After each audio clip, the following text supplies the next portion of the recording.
There's a particular kind of irony that follows Generation X around like a shadow it can never quite shake. This is the generation that spent their entire childhood being told to go outside and figure it out, to be home when the streetlights came on, to stop complaining and handle their problems themselves. Nobody was checking in. Nobody was hovering. Nobody was particularly worried. And the kids were fine, or at least, that's what everyone told themselves. Now those same kids are adults with their own children, and suddenly the criticism has completely flipped. The generation that was essentially raised by benign neglect is getting called overprotective. The kids who had to navigate the world alone are being accused of being too present in their own children's lives. And somehow, bafflingly, they're catching heat from both directions at once. From older generations who think they're coddling their kids into helplessness, and from their own children who sometimes think they're being unreasonably strict. If you want to understand Gen X's parents, that paradox isn't just an interesting footnote. It's the whole story. Everything that makes them confusing, complicated, and quietly fascinating as a parenting generation starts right there, in the middle of that contradiction. Coming home to an empty house to understand where Gen X parents are today, you have to go back to where they started. And where they started was, frequently, alone. If you grew up in the 1960s, 1970s, or early 1980s, there's a decent chance you remember the specific experience of arriving home from school to a house with no one in it. You had a key. Maybe it was on a string around your neck. Maybe you kept it in your backpack. You let yourself in, you figured out something to eat, you watched whatever was on TV, and you managed until someone came home. There was no check-in text. There was no neighbor who had been formally asked to keep an eye on you. There was just you, the house, and a few hours to fill. This wasn't neglect in the way we'd typically use that word today. It was simply the lived reality of an era that was undergoing one of the most dramatic economic and social transformations in American history. Between 1970 and 1990, the percentage of mothers in the workforce with children under the age of 6 rose from approximately 37% to nearly 60%, according to U.S. Bureau of Labor Statistics data. That's not a gradual cultural drift. That's a tectonic shift in how American households actually functioned, compressed into a single generation's childhood. For the first time at anything close to that scale, both parents were working. And childcare infrastructure, formal, affordable, widely available childcare, simply hadn't caught up. So the kids did what kids do when they have to. They adapted. They learned to take care of themselves. They learned to solve problems without asking for help, because asking for help meant waiting until someone got home, and sometimes the problem couldn't wait. A 2004 marketing study by Reach Advisors, a research firm that analyzed generational behavior patterns, described Generation X in terms that sound almost clinical in their bluntness. Researchers characterized Gen X as one of the least parented, least nurtured generations in American history. Not a generation that faced hardship in the dramatic historical sense, but a generation that was, in the most fundamental and personal sense, routinely left to their own devices. And that experience didn't just shape their childhood. It shaped everything. The neural pathways formed during those latchkey afternoons became the foundation for how they understand responsibility, self-sufficiency, emotional regulation, and what it means to be there for someone else. Learning that nobody was coming to save you. There's something that happens to you psychologically when you grow up understanding, at a very young age, that your problems are fundamentally your own to solve. It's not necessarily a bad thing. The independence that comes out of it can be remarkable. Gen X kids learn to entertain themselves, to navigate conflict without parental intervention, to figure out the answer to a problem before they could outsource the question to anyone else. Your mom wasn't going to call the school to contest your grade. Your dad wasn't going to step in when you had a falling out with your best friend. If a teacher was being unfair, or a coach was playing favorites, or another kid was making your life miserable, the message was consistent. Handle it yourself, or don't handle it, but either way it's yours to deal with. There was something almost radical about that level of expected self-reliance in children who, by today's standards, were extraordinarily young to be carrying it. But here's what doesn't get talked about as often, because Gen X as a generation has historically been reluctant to talk about it. That independence was real. The resilience was real. And alongside both of those things, often in the very same moments, there was a loneliness that was equally real and that many Gen Zers have spent decades not quite knowing what to do with. Coming home to an empty house is fine. Coming home to an empty house 300 times in a row, wondering in some wordless way whether anyone would notice if something went wrong, whether anyone was paying close enough attention to catch the signs if you were struggling, that accumulates. It doesn't always surface as a crisis. Sometimes it just becomes background noise. A low-level hum of emotional self-sufficiency that looks from the outside like strength and feels from the inside like something slightly harder to name. Many Gen X adults, when they talk honestly about their childhoods, describe not a trauma, but an absence. Not neglect in the overt sense, but a kind of attention gap that left certain emotional needs quietly unmet. They weren't unloved. Their parents worked hard, often sacrificially hard, to provide materially for their families. But presence, genuine, consistent, emotionally attuned presence, was sometimes in short supply. And children notice. They always notice, even when they don't have the words for what they're noticing. The quiet decision to parent differently fast forward to now, and something interesting is happening in a lot of Gen X households across the country. When you actually listen to how Gen X parents talk about raising their kids, a pattern emerges that's striking in its consistency. They're reflective about their own upbringings in a way that's almost unusual for a generation that was raised to be stoic about personal experience. They talk openly, sometimes with an honesty that seems to surprise even themselves, about how consciously they have chosen to parent differently. Not just instinctively differently. Consciously, deliberately, intentionally differently. They know what they're doing and, crucially, they know why they're doing it. The memory of coming home to that empty house. The memory of navigating things alone. The memory of wondering whether anyone was really paying close attention.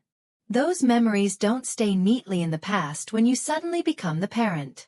They travel with you into every school pickup, every difficult conversation, every moment when your kid is struggling and you have the choice to step in or to step back. And for a lot of Gen X parents, those memories are precisely what make the choice complicated. They swore they wouldn't be overbearing. They valued the independence they got.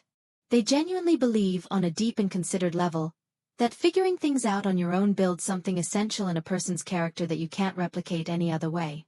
And then they had kids, and their child came home sad, or confused, or hurt, and something shifted. Something quiet and fundamental and not entirely explainable rearranged itself inside them. The child they once were, the one who came home to an empty house and figured it out alone, the one who wished someone had been there, showed up in the room with them. And they couldn't unsee it. The stealth fighter phenomenon. Cultural observers who study generational patterns have come up with a term for the particular parenting style that many Gen X parents seem to embody, and it's a phrase that captures something real. They call it stealth fighter parenting. The image is apartment. Unlike helicopter parents, who are continuously circling overhead, monitoring every development, hovering at the edges of every situation their child encounters, stealth fighter parents operate differently. Most of the time, they're not visible at all. They give their kids room. Room to make choices, room to experience the natural consequences of those choices, room to figure things out through the uncomfortable and necessary process of actually living through them. They'll watch their teenager navigate a friendship conflict and resist every impulse to intervene, letting the drama play out because they know that's how you actually learn to manage relationships. They'll let a kid fail a test and sit with the disappointment rather than immediately calling the teacher to discuss whether an extension might be possible. They'll watch their child be bored and refuse to solve it for them, because boredom, they remember from direct personal experience, is generative. Boredom is where creativity happens. But then something serious comes up. A genuine injustice. A situation where their kid is actually being harmed, where someone in a position of authority is failing them, where the stakes are real and the outcome matters. And the stealth fighter engages. They show up to the principal's office with a clarity of purpose and a willingness to advocate that catches people completely off guard. Partly because it's so unexpected from a parent who normally stays at arm's length, and partly because it's backed by something specific. They've thought carefully about when to intervene and when not to, which means when they decide to intervene, they're certain. This isn't how they imagined they'd parent. Most of them will tell you that directly. They went into this expecting to replicate the independence of their own upbringings while being perhaps slightly warmer, slightly more communicative. What they got instead was something harder to categorize. A parenting style built on an ongoing negotiation between two competing sets of memories. What it felt like to be left to figure everything out alone, and what they believe it can do for a child to know with certainty that someone is in their corner. The science behind what they're doing intuitively, it's worth stepping back and putting what Gen X parents are doing into the context of what developmental psychology actually says about how children thrive, because the alignment is striking even without any large-scale study that formally connects the two. A psychologist named Diana Baumrind spent years, decades, really, systematically studying how different parenting approaches relate to child outcomes. What she discovered was that parenting styles can be mapped along two dimensions that are deceptively simple but enormously powerful in their implications. The first dimension is warmth and emotional availability. How present are you? How responsive to your child's emotional state? Do they feel genuinely seen and cared for by you, not just provided for but seen? The second dimension is structure and expectation. How clearly have you communicated what you expect from your child in terms of behavior? Do you set boundaries and hold them? Is there a framework of accountability operating in your household? What Baumrind found was that the most beneficial parenting style, the one most consistently associated with positive outcomes across virtually every measure researchers have studied, is the one that is high on both dimensions simultaneously. She called it authoritative parenting, and it's worth being precise about what that means because it's frequently confused with authoritarian parenting, which is completely different. Authoritarian parenting is high structure and low warmth. It's strict, often inflexible, frequently punitive, and emotionally distant. Permissive parenting is the inverse. High warmth, low structure. Authoritative parenting is neither. It's the parent who says, "I love you, I'm here for you, you can always come to me when something is hard, and you still have to face the consequences of your choices." The research on outcomes associated with authoritative parenting is extensive and remarkably consistent across decades of study. Children raised in authoritative environments tend to demonstrate stronger emotional regulation, higher self-esteem, more sophisticated problem-solving capacities, lower rates of anxiety and depression, better academic performance, and more stable social relationships. Shaped by economic reality, you can't talk about Gen X parents without talking about what Gen X as a whole has been shaped by economically, because it runs through everything. Gen X entered the workforce during a recession. Many of them watched the concept of the stable career path, the thing their parents built entire lives around, dissolve in real time. Pension plans that were supposed to be reliable weren't. Job security became something their parents got to believe in, but they never would. The social contract that said, "Work hard, be loyal, and the institution will take care of you," was being renegotiated without their input in ways that would disadvantage them permanently. What do you do with that experience? For many Gen Zers, what it did was cement something that their latchkey childhoods had already begun to establish. The system will not protect you. Institutions are not designed with your specific interests in mind. Self-reliance is not just a virtue but a necessity, because there may not be a safety net when you need one. This informs their parenting in specific, tangible ways. Gen X parents, broadly speaking, are not trying to raise children who are shielded from difficulty. They're trying to raise children who can handle difficulty with competence and composure, because they know from direct experience that difficulty is coming regardless of what anyone does to prepare for it. They can't promise their kids a stable world. What they can try to give them is the internal architecture to face instability without being destroyed by it.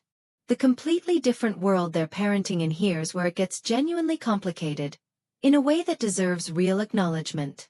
Gen X parents are trying to apply lessons drawn from a pre-internet, pre-social media childhood to raising children who have grown up in a world their parents couldn't have imagined when they were the same age. Gen X is the last generation to experience a childhood that existed entirely offline. They know what it means to be bored in a productive way, to have to invent entertainment from whatever materials happen to be available, to develop an inner life in the absence of constant external stimulation, to navigate social dynamics without a digital record of every interaction that could be screenshotted and shared. Privacy was a default condition of childhood, not something you had to actively protect. Your embarrassing moments faded. Your worst days weren't archived. At the same time, they're not digital immigrants the way their boomer parents are. Gen X was in their 20s and 30s when the internet arrived. They adapted. They're fluent enough in the technology that they understand it from the inside rather than observing it from across some generational divide. Which means when they set limits around screens, they're doing it from a position of informed skepticism rather than fear of the unfamiliar. They know what social media is. They know how the platforms are designed to function. They understand the costs. This puts them in a genuinely strange position. Simultaneously more comfortable with technology than the generation that came before them, and more skeptical of it than the generation they're raising. More capable of understanding what their kids are experiencing online, and more convinced than their kids are that the experience requires scrutiny. The sandwich generation problem. There's another layer to all of this that often goes unacknowledged, and it's one of the reasons so many Gen X parents carry a specific kind of quiet, chronic exhaustion that's hard to articulate without sounding like you're complaining. Gen X is what demographers and sociologists call the sandwich generation. Caught between caring for aging parents on one side and raising still dependent children on the other. Their parents, many of whom are now in their 70s and 80s, are encountering the health challenges and care needs that come with advanced age. Their children are still in the thick of the years when they need consistent emotional investment and active parenting. And Gen X is managing both of those things simultaneously, in the middle of their own career pressures, during a period of significant financial uncertainty for many of them. They're translating between worlds that no longer speak the same language. Their boomer parents look at how they're parenting and see softness where Gen X sees presence. Their Gen Z children look at the boundaries they set and see strictness where Gen X sees resilience building. And Gen X is standing in the middle of that, holding both critiques, trying to make sense of themselves as parents against the contradictory feedback coming from both directions. They were the generation nobody talked about when they were growing up, always getting lost between the massive demographic cohort of boomers ahead of them and the equally massive cohort of millennials behind them. Somehow, in middle age, raising kids and caring for parents and managing careers and navigating a cultural moment of sustained uncertainty, they're still the generation nobody seems to know quite what to do with. And they're handling it with the self-reliance they learned in a house they came home to alone. The internal compass that guides everything. One of the most consistent things observers note about Gen X parents as a group is that they seem, to a remarkable degree, relatively unconcerned with whether their parenting meets external standards of correctness. This is not the same as saying they don't care about getting it right. They care deeply about getting it right. But their sense of what right means has been calibrated from the inside rather than constructed from the outside, and that's a meaningful distinction.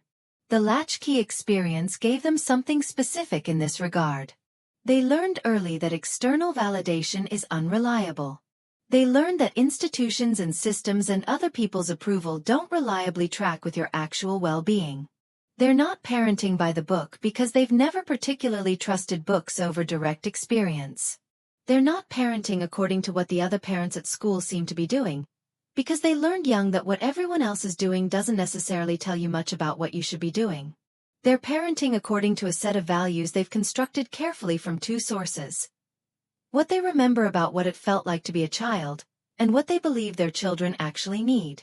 This means they'll sometimes make choices that don't look like anything recognizable from the outside. They'll let their teenager make a mistake they could easily prevent, because they know that some lessons only come from consequences.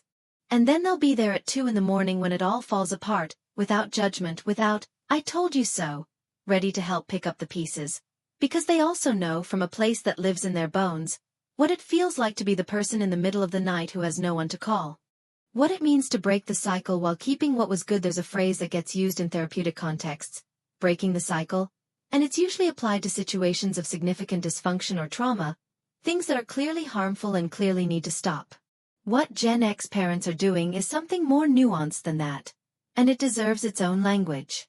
They're not trying to erase how they were raised. They're not repudiating it wholesale, and they shouldn't. The independence they were given produced things that are genuinely valuable.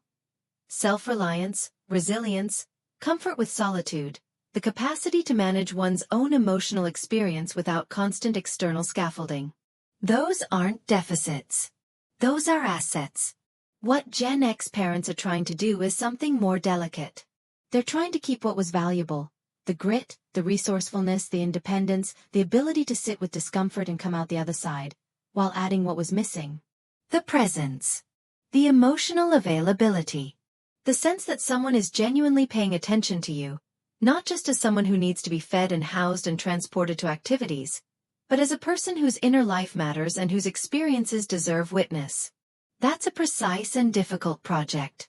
It requires holding two things simultaneously that can feel like they're in tension with each other. Being warm without being smothering. Being present without eliminating the space a child needs to develop their own sense of themselves. Being involved without communicating, however inadvertently, that they can't handle things on their own. There's no manual for that. Which means you have to figure it out as you go, adjusting and correcting and trying again, guided by an internal compass forged in a very different childhood. The significance of simply showing up here's what keeps coming back as the thing that matters most about Gen X parents, the thing that gets lost in the conversation about whether they're too protective or not protective enough, too strict or too lenient. They're showing up. For a generation that was formally described in research literature as one of the least nurtured in American history. For a generation whose consistent childhood experience was that the adults were elsewhere, occupied with the serious and legitimate demands of keeping a household economically viable. For a generation that learned, because they had to, how to not need people to show up for them. The fact that they're there, at the games, at the difficult conversations, at 2 in the morning when everything falls apart, genuinely emotionally present rather than physically proximate but mentally elsewhere, is not a small thing. It's not what everyone predicted they would do. A lot of people who study generational patterns assumed that the children of emotional unavailability would replicate it, because that's often how these things go. Gen X, in large numbers, made a different choice. They looked at their experience of childhood, they held it honestly with all its gifts and all its costs, and they decided to try to build something different. Not to erase the past, not to overcorrect into the kind of hovering intensity that produces its own set of problems, but to be present in the way they remember wishing someone had been present for them. The generation that never fit neatly anywhere, Gen X, has always been a generation more comfortable with complexity and contradiction than any neat cultural category allows for. They came of age in a moment of profound cultural transition, and absorbed its contradictions rather than resolving them. They're skeptical but not cynical. They're self-reliant but not cold. They're independent but capable of deep loyalty when they trust you enough to offer it. Their parenting is shaped by all of that. It's built on the specific architecture of who they are. People who know struggle from the inside. Who've never had the luxury of assuming things will work out. Who learned early that you can only control your own response to what happens to you. People who are trying to give their children both the resilience that came from the difficult parts of their own upbringing, and the emotional security they sometimes wish they'd had more of. If that looks like a contradiction from the outside, if it sometimes confuses people who are trying to categorize them according to a parenting style that maps cleanly onto existing frameworks, that might be because it is a contradiction. A productive and deliberate one, built by people who know that real human experience is rarely clean enough to fit inside a category without losing something important in the translation. Gen X was never particularly interested in fitting into categories.